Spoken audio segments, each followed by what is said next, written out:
हम स्टार्ट करते हैं। हमने कल कहाँ तक पढ़ लिया था? यहाँ तक मैंने मार्क्स नहीं की थी। चलो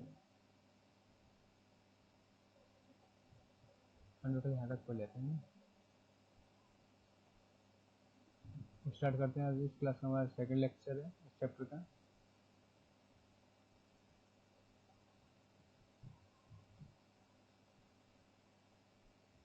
क्या लिखा हुआ है पढ़ते हैं जरा।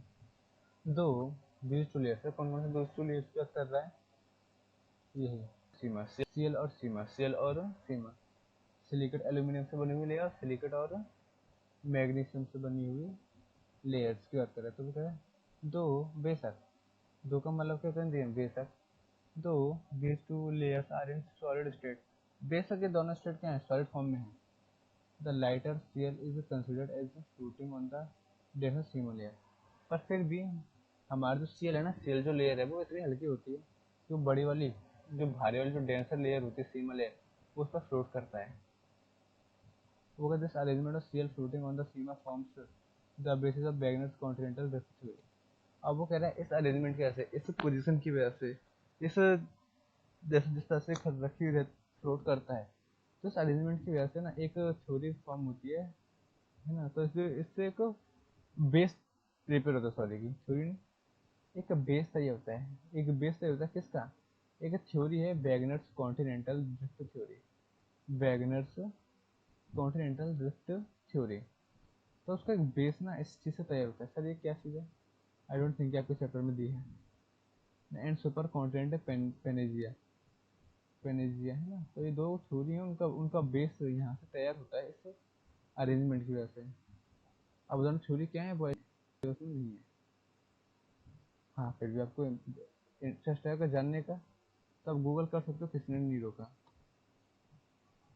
गूगल करो सॉरी कौन, गूगल करो सॉरी कौन, यूट्यूब करो, यूट्यूब करो कौन सी थ्योरी है, कोई दिक्कत नहीं। सिलेबस में होगा तो मैं ऑब्वियसली आपको पढ़ाऊंगा, और टाइम होता तो मैं वैसे भी थोड़ा बहुत समझा देता, पर टाइम के हमारे पास वैसे भी थोड़ी बहुत शॉर्टेज चल रही है।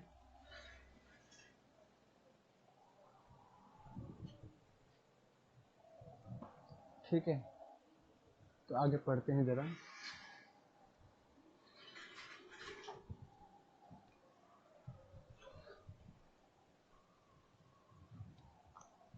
The composition of the crustal layer is of great interest because we get most of our minerals from the crust of the earth। वो कह रहा है ये जो क्रिस्टल वाली जो लेयर्स बनती है, क्रिस्टल वाली जो लेयर बनती है ना, ये बहुत इंटरेस्टिंग चीज़ है। ये बहुत इंटरेस्टिंग चीज़ है। क्यों इंटरेस्टिंग चीज़ है? क्योंकि यही तो है जिसकी में से हमें सबसे ज़्यादा मिनरल्स मिलते हैं। लेकिन सबसे ज़्यादा मिनरल्स हमें कहाँ से मिलते हैं? क्रस्ट से। और तो जाना जरूरी है ना कि बनती कैसे है, तो वो तो आएगा ही आएगा। तो वो कह रहे काफ़ी इंटरेस्टिंग चीज़ है।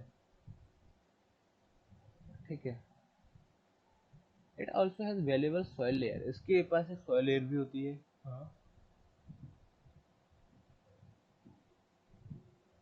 Growth of both, for the growth of both cultivated and wild plants. वो कह रहे हैं ये दोनों तरह के प्लांट्स के लिए जरूरी है। एक तो वो जिनको हम खुद ग्रो करते हैं, तो वो कल्टीवेटेड प्लांट्स है ना, और एक वो जंगली प्लांट्स जिनको हम करते नहीं लेकिन वो हो जाते हैं ऑटोमेटिकली, तो वो कह रहे हैं उन्हें वाइल्ड प्लांट्स। तो इनके लिए जरूरी है, तो उनके लिए सॉइल भी जरूरी। The physical features of the earth crust influence land use and other human activities. तो वो कह रहा है अर्थ के क्रस्ट के जो फीचर्स होते हैं, नेचुरल फीचर्स बोलो बात एक ही है। तो वो कहते हैं उसके जो फीचर्स होते हैं ना, वो इन्फ्लुएंस करते हैं। वो इन्फ्लुएंस करते हैं किस चीज़ को? इन्फ्लुएंस करते हैं लैंड के यूज़ को, कि लैंड का यूज़ कैसे किया जाए और कैसे नहीं, और अदर ह्यूमन एक्टिविटीज़ को, और इंसानों के अदर एक्टिविटीज़ को क्या करते हैं? इन्फ्लुएंस करते हैं। ठीक है। जैसे कि अगर हमारा हिल लैंड है, हमारी लैंड कैसे हिल साइड पर है, तो हम वहाँ पर पता है क्या करेंगे? हाइकिंग करेंगे, वहाँ पर टी प्लांट्स लगाएंगे। ठीक है।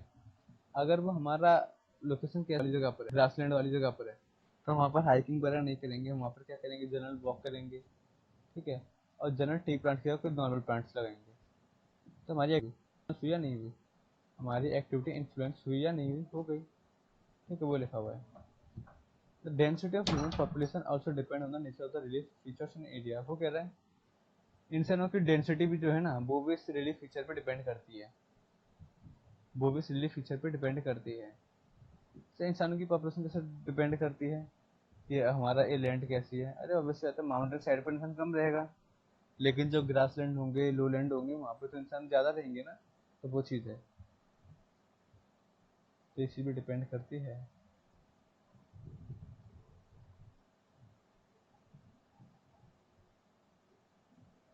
सीमर तो बता रहा है सीमर सील लेयर कैसी होती है। तो सीएमआर लेयर जो होती है वो बहुत बिल्कुल नीचे होती है, और उसके ऊपर क्या होती है, सीमा। उसके ऊपर क्या होती है, सीएल। उसके ऊपर क्या होती है, सीएल।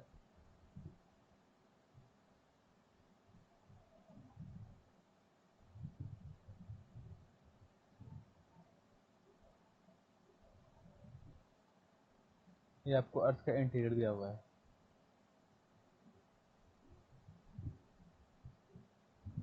थोड़ा अनक्लियर है, तो कोई नहीं।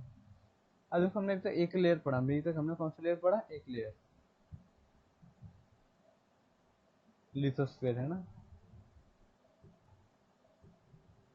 स्टार्ट हुआ था कि नहीं हुआ था फॉर्मली? हाँ पढ़ लिया था। अब आ रहे हैं सेकंड स्क्वायर की तरफ। या तो इसको शॉर्ट में बोलो मेंटल, या फिर बोलो फुल फॉर्म बोलो मेसोफियर। क्या बोलो, मेसोफियर। क्या कह रहा था, boundary between the crust and the mental is called the मोह। वो कह रहा है अर्थ क्रस्ट और ये मेसोस्फीयर है।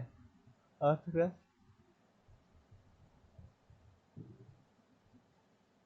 और ये जो मेसोस्फीयर है, ठीक है, इनके बीच में एक लैंड खिंच रही होगी, एक बाउंड्री बन रही होगी। तो उस बाउंड्री को हम क्या बोलते हैं, मोह, या फिर मोहरविक, मोहरोविक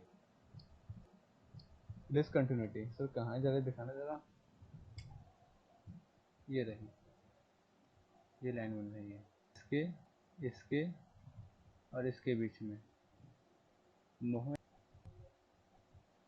मोहरोविक डिसकंटिन्यूटी है ना। इसकी डेंसिटी क्या होती है, डेंसिटी ऑफ 3.3 ग्राम पर सेंटीमीटर क्यूब है ना। एंड डेंसिटी बिटवीन दिस है ना, सेंटीमीटर गलत दिया हुआ है। एंड गुटेनबर्ग डिसकंटिन्यूटी, एक गुटेनबर्ग डिसकंटिन्यूटी भी होती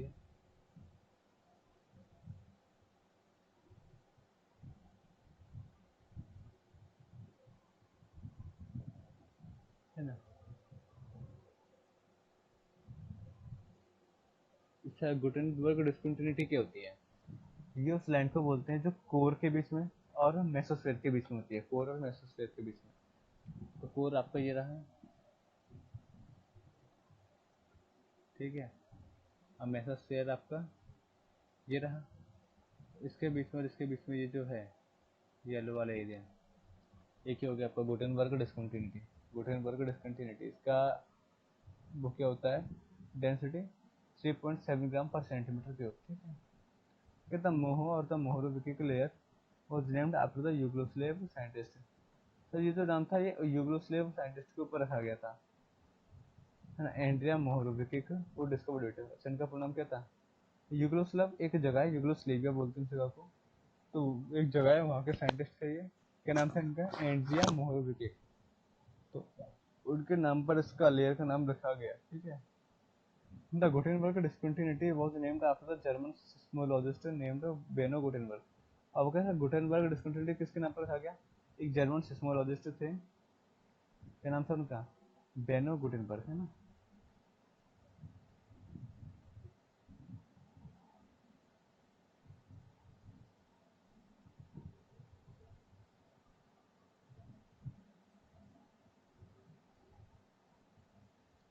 द मेंटल ऑफ द अर्थ, यानी मोह की बात कर रहे हैं, मेसोस्फीयर की, सॉरी।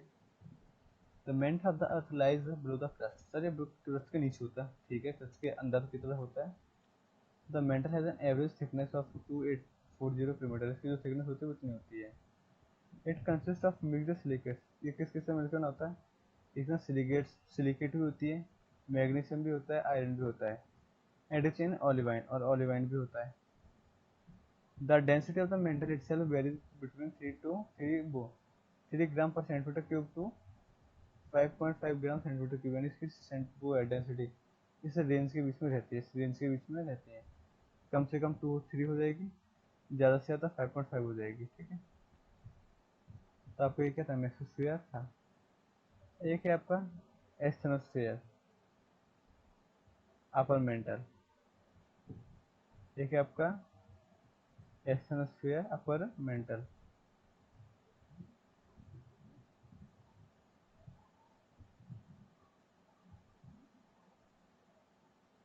द अपर मेंटल और asthenosphere is in a partially molten state, एक मोल्टन स्टेट में होता है पार्शियली, अगर हम देखा जाए तो इसको।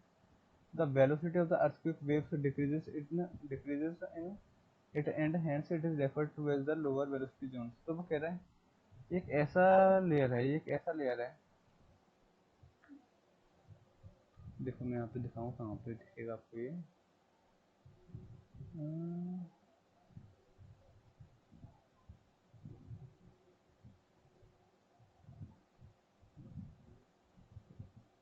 आप ये मान लेना अपर वाले एरिया, नहीं अपर मेंटल को मान लेना। तो कह रहा है the velocity of the earthquake waves decreases in it and hence it is referred to as the lower velocity zone. वो कह रहा है जब भी अर्थक्वेक आता है ना, अर्थक्वेक, तो अर्थक्वेक की जो वेलोसिटी होती है, अर्थक्वेक की जो स्पीड होती है वेव्स की, वो क्या कर देती है, इसको डिक्रीज कर देती है, इसको डिक्रीज कर देती है अपर मेंटल को, अपर मेंटल वाले एरिया को क्या कर देते हैं, कम कर देती हैं। और क्योंकि इस पर इसका अर्थक्वेक का फर्क पड़ता है, तो इसके लिए हम इसको कैसे रेफर करते हैं, इसका दूसरा नाम आ रहा है, इसको हम और बोलते हैं, क्या बोलते हैं, लोअर वेलोसिटी जोन से बोलते हैं। The lower mental is called the mesosphere, the lower mental is called the mesosphere. अब वो कह रहा है ऊपर वाले को हमने क्या बोल दिया, लोअर वेलोसिटी जोन से या फिर एस्थेनोस्फीयर, तो लोअर वाले को आप क्या बोल दो, सिंपल से मेसोस्फीयर, सिंपल वाले को क्या बोल दो नीचे से, मेसोस्फीयर, है ना। दो the temperature of this layer is quite high, बेशक इस लेयर का टेम्परेचर जो है वो काफ़ी हाई है, ठीक है, लेकिन एवरेज टेम्परेचर जो होता है इस लेयर का, तो वो क्या करता है, रेंज किस रेंज में रहता है, 850 डिग्री सेल्सियस से 228 degree Celsius in the lowest region, ठीक है, ज़्यादा से ज़्यादा 2208 और कम से कम 850। However the hot rocks rising from the interior of the earth, लेकिन जो सर इसके अंदर बहुत बड़े बड़े क्या कहते हैं, अंदर अर्थ के अंदर बहुत सारे रॉक्स हैं, है ना, निकल के आते हैं, often melt in the lowest depth, तब वो नीचे आकर ना बहुत गहराई में आकर क्या करते हैं, मेल्ट हो जाते हैं, फॉर्मिंग द मोल्टन मैग्मा, और एक मैग्मा बना देते हैं। सर मेल्ट होने का मतलब क्या है, मेल्ट होने का इतनी गर्मी होती है रॉक्स भी पिघल जाते हैं, ठीक है, क्योंकि जब बहुत नीचे जाओगे तो वहाँ पर टेम्परेचर कितना ज़्यादा है, इतना ज़्यादा टेम्परेचर है। High pressure of the overlying layer keeps this layer in a solid state, और समझो वहाँ पे काफ़ी हाई प्रेशर पड़ता है, हवा का भी हर तरह से, तो सब वो सॉलिड स्टेट में रहता है, क्योंकि फिर वो उसको जमा देता है, उसको क्या करता है, जमा देता है, इसलिए वो लावा भी किस स्टेट में रहता है, सॉलिड स्टेट में, सॉलिड है एकदम solid. Core of the earth barysphere, barysphere सबसे बीच वाला जो कोर होता है ना उसका, उसको क्या बोलते हैं, बेरिस्फेयर, बेरिस्फेयर। और इस कोर की डेंसिटी क्या होती है, पर सेंटीग्राम पर centimetre cube in the centre, है ना, बिल्कुल सेंटर में होता है। ऑर्गेनिक कंपाउंड, ऑर्गेनिक कंपाउंड मतलब बना हुआ है, किस चीज़ से बना हुआ है, कंपोज ऑफ, तो दो चीज़ों के मिक्सर से बना हुआ है, ये भी दो नहीं दो चार है। एलॉयज ऑफ कार्बन, एलॉयज मतलब होता है एलिमेंट्स, मिक्सचर, तो mixture of carbon iron silicon, इन तीन चीज़ों से मिलकर बना हुआ है। और सर क्योंकि कोर है अर्थ का, ये तो बिल्कुल गर्म होते ही तो वो क्या है, ड्यू टू हाई टेम्परेचर, क्योंकि इसके हाई टेम्परेचर की वजह से निकल हुए, आयरन हुए, ये हमेशा मॉल्टन स्टेज में पाए जाते हैं। मॉल्टन स्टेज मतलब क्या, लावा के फॉर्म में, किसके फॉर्म में, एकदम लावा के फॉर्म में, एकदम पिघले फॉर्म में, लिक्विड फॉर्म में। तो वो क्या रहता है, लिक्विड आयरन जो होता है ना, वो जनरेट करता है अपने लिए इलेक्ट्रिसिटी, वो अपने लिए क्या जनरेट करता है, electricity. And so under pressure the core is the source of earth magnetic field, और जब बहुत ज़्यादा प्रेशर पड़ता है तो अर्थ में ही क्या होता है, एक मैग्नेटिक फील्ड चल रही होती है, मैग्नेटिक फील्ड बनी हुई रहती है, वो उसका सोर्स है, कोई लाइन की इंपॉर्टेंस नहीं थी। According to some scientists, at the center of the Earth there is a nucleus of high-density atoms that descend from the atoms that were the beginning of our solar system। वो कह रहा है कुछ scientist का ऐसा मानना है कि हमारे अर्थ के सेंटर पे यानी कोर में कोई न्यूक्लियस है, कोई एटम है, कोई न्यूक्लियस है, किस चीज़ का, एटम का, हाई डेंसिटी वाले एटम्स का, डिसेंडेड फ्रॉम द एटम, जो कि जो कि बहुत सारे एटम से टूट कर गिरा हुआ है, ठीक है, और that were the beginning of our solar system, ठीक है, जो कि क्या हमारे सोलर सिस्टम की एक तरह से क्या है, बिगिनिंग है। The core of the earth has radius of about 3500 kilometre, वो कह रहा है अगर हम अपने कोर का रेडियस चेक करें तो वो 3500 किलोमीटर है, अबाउट, लगभग, एग्जैक्ट नहीं। It consist mostly of metals, है ना, मोस्टली मेटल्स से बना हुआ होता है। As nickel and iron are two most abundant metal, वो बेशक वो कह रहा है निकल और आयरन तो क्या है सबसे ज़्यादा पाए जाने वाले मेटल्स है। द कोर इज कोल्ड निफी, क्या बोलते हैं निफी, एन आई मतलब निकल, एफ ई मतलब क्या फेरम यानी आयरन, इसको निफी बोलते हैं शॉर्ट में। The density of the core is between 13 gram to 15 gram, ठीक है। This dense layer is also called the barysphere, barysphere इस लेयर को हम और भी क्या नाम देते हैं, बेरिस्फीयर भी कहते हैं इस कोर को हम, ठीक है। The core of the earth is estimated to have temperature of about 5000 degree Celsius, वो कह रहा है इस कोर का हम टेम्परेचर देखें तो सबसे ज़्यादा होता है 5000 डिग्री। तो मतलब ये हमने ऊपर ही कहीं पढ़ा, जितना नीचे जाओगे उतना ज़्यादा टेम्परेचर बढ़ेगा। The metallic core and the abundance of iron has iron also experience the earth magnetism, वो कह रहा है इतने सारे मेटलों का मिलना, मेटेलिक कोर है ना, तो मेटलों का मिलना और इतना ज़्यादा आयरन मिलना बताता है कि अर्थ में मैग्नेटिज्म फोर्स बहुत ज़्यादा है। Usually the core is divided into inner and outer core, usually हम इनर वो क्या कहते हैं कोर को दो पार्ट में डिवाइड करते हैं, इनर में और आउटर में, ठीक है। The outer core behaves like liquid and does not allow earthquake waves to pass through it, तो जो इसका जो लिक्विड वाला पार्ट होता है आउटर वाला, ठीक है, वो क्या करता है does not allow earthquake waves to pass through it, तो वो इसके अंदर से अर्थक्वेक आने नहीं देता, लिक्विड में से वो अर्थक्वेक को आने नहीं देता। The greatest depth reached by human beings into the earth crust is 8 kilometre, ओहो वो कह रहा है इंसान की जो मैक्सिमम से मैक्सिमम जो है ना रीच डेप्थ तक जाने को 8 किलोमीटर दूर है। 8 किलोमीटर ही क्यों, आपको पता ना हर 1 किलोमीटर पे 4 डिग्री तो सेल्सियस वो बढ़ा था हमारा टेम्परेचर, तो 8 का मतलब क्या वो ऑलरेडी 32 डिग्री सेल्सियस तक जा चुके हैं, इतनी गर्मी बढ़ चुकी होगी, तो समझ पा रहे हो ना कितनी प्रॉब्लम होगी, तो उससे ज़्यादा जा ही नहीं पाए आज तक। When drilling for oil, not even 1000 part of the distance from the center of the part. When drilling for oil, not even a 1000th part of the distance from the center of earth. अब वो example दे रहा है, वो कह रहे हैं हम जो ऑयल वगैरह निकालते हैं ना, ऑयल वगैरह का एक्सट्रैक्शन करते हैं, उस टाइम पे भी हम बहुत ज़्यादा आगे नहीं आते, उस टाइम पे भी हम बहुत ज़्यादा नीचे नहीं जा पाते, उस टाइम पे भी हम बहुत ज़्यादा नीचे नहीं जा पाते अर्थ के क्रस्ट में, तो वो बता रहे हैं केवल यहाँ पे।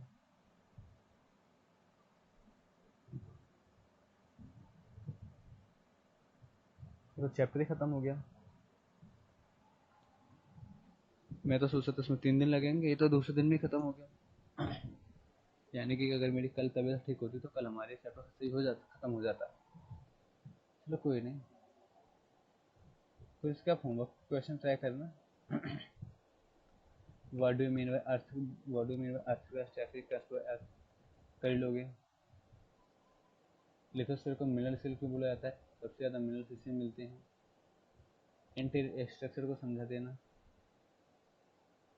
क्या फॉर्म करता है बैकग्राउंड कॉन्टिनेंटल ड्रिफ्ट थ्योरी को, वही वो फ्लोटिंग ऑफ सीएल ओवर सीमा, ठीक है।